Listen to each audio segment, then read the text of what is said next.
Tomorrow morning was the strangest thing in a cowboy's bed.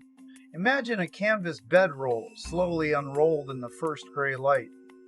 Inside, you find blankets, but also a pair of worn leather boots, a coiled rope, a set of spurs, and a bridle with its cold metal bit pressed against the fabric. A man slept here tightly wrapped around his entire work kit. The image is absurd. Why would any sane person willingly share his bed with his boots, his tools, and a piece of metal designed to go in a horse's mouth? It looks like eccentricity, or maybe just the rough habit of men who didn't know better. It wasn't. The answer starts with what a single wet night does to leather. A cowboy's boots were his foundation. Without them, he was a man in socks on a rocky, cactus-studded plain, useless before the day began. Leather is skin, and skin drinks. Left on the ground through a night of rain or heavy dew, boots would absorb moisture like a sponge. By morning, the leather shrank. It stiffened into a twisted, hardened shape that no amount of pulling could fix. A cowboy could waste 10-15 minutes wrestling a shrunken boot past his heel, and sometimes it simply wouldn't go. The frontier didn't care about his schedule. One night's dampness could turn a critical piece of equipment into a weather cage he couldn't even get his foot into. The first rule was simple. Leather plus moisture equals a wrestling match at sunrise. The solution was equally simple. The boots went inside the bedroll, where the canvas shell and the body heat inside kept them dry and pliable, ready to be pulled on in one motion when the morning came. But the boots were only the first failure point. Moisture attacked leather and attacked the rope. A cowboy's lariat made of rawhide or hemp was his primary tool. His income, his ability to control cattle, depended on it. When a rope got wet, it didn't just strip. The fibers drank, swelled, and then as they dried without being flexed, locked into whatever shape they held. A wet rope left out overnight became a rigid, uncoilable stick. The cowboys had a name for this. They called it a dead snake. You can't throw a dead snake. It can't form a loop. It can't catch anything. At dawn, a cowboy with a stiff rope was a cowboy who couldn't work. The morning's first task would fail before it started. The rope didn't just need to be dry, it needed to stay workably flexible. So another item was stored inside the bedroll. The spurs were a different problem. Snagging was a more immediate physical threat than moisture. A spur left on a boot inside the roll could tear the waterproof canvas, ripping a hole in the very system meant to protect him. Even if unbuckled and tossed aside, the leather straps dried out in the open air, cracking and becoming brittle. A snapped spur strap in the morning meant a boot without a grip on the horse, a piece of essential control lost. The spurs were unbuckled, the straps kept conditioned by the body's warmth, and they too found their place inside the tight canvas cocoon. But the strangest item stayed inside was the one that revealed the most calculated logic of all. The bridle, or more specifically the bit. A metal bit left exposed on a freezing high plains night absorbed the full temperature of the air. Put yourself in the horse's place. A piece of steel at 18 degrees Fahrenheit is abruptly pressed into your mouth. The horse didn't understand duty or the timetable of a cattle drive. The horse understood a physical shock. The reaction was often immediate and violent, head tossing, backing up, rearing jaws clamped shut in refusal. A J. Frank Dobie account from the brush country describes a fight a cold bit could provoke. Wasting 5 minutes calming a horse down was a nuisance. Wasting 20 minutes was a threat. A spooked horse could agitate the entire remuda, delaying the whole crew. In the worst case, near bedded down cattle, a horse's sudden fight could be the spark that triggered a stampede. The cowboys learned that the bit had to be at body temperature. The only heat source available through the night was the cowboy himself. So the bridle, or at least the bit, was tucked inside the bedroll, sharing its warmth. The bit's temperature determined the quality of the first partnership of the day. A frozen fight was a problem. A warm bit was the solution. They were 4 points of failure answered by a single system, the bedroll. The bedroll was a vault, a waterproof container. The typical hot roll of the 1870s to 1890s, the peak era of the open range drives, was a sophisticated piece of kit. Its outer layer was a waxed canvas tarpaulin, often 6 or 7 feet square, treated to shed rain and dew.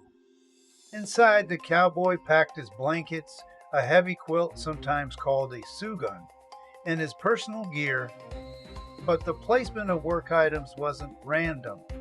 Boots were positioned to keep their shape, rope coiled where it wouldn't kink, spurs tucked where their straps wouldn't abrade, and the bridle laid so the bit was insulated. The roll was then tightly wound around this entire inventory and lashed shut. Packing it was a skill.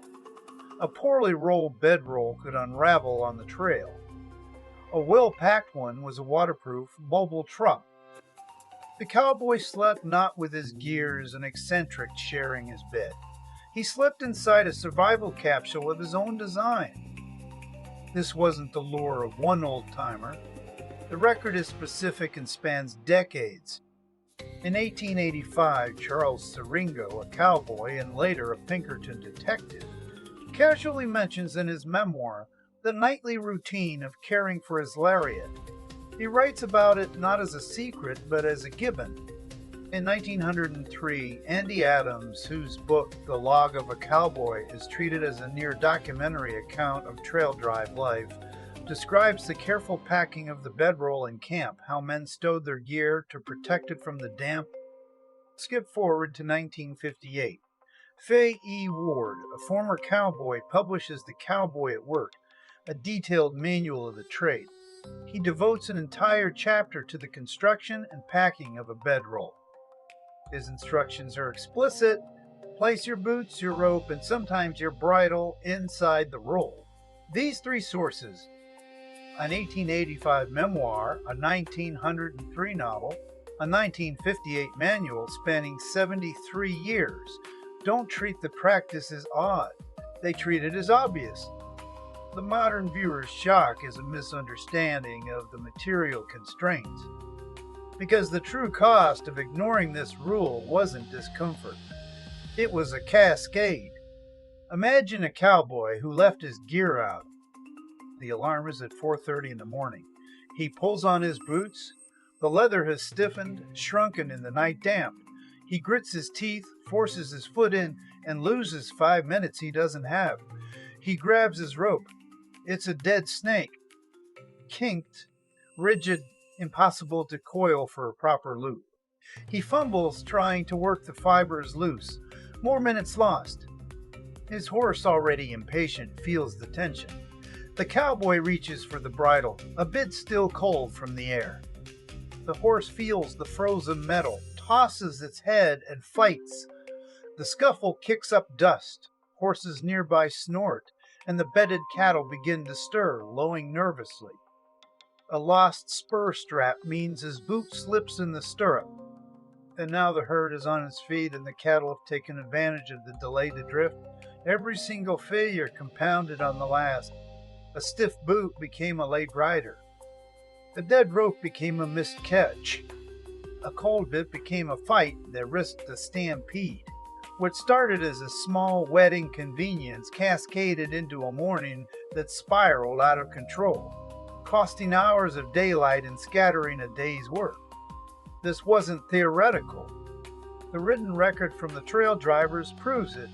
In E.C. Abbott's We Pointed Them North, the old cowboy Teddy Blue describes the razor-thin margin of a trail morning, fumbling with frozen ropes, wrestling with shrunken boots.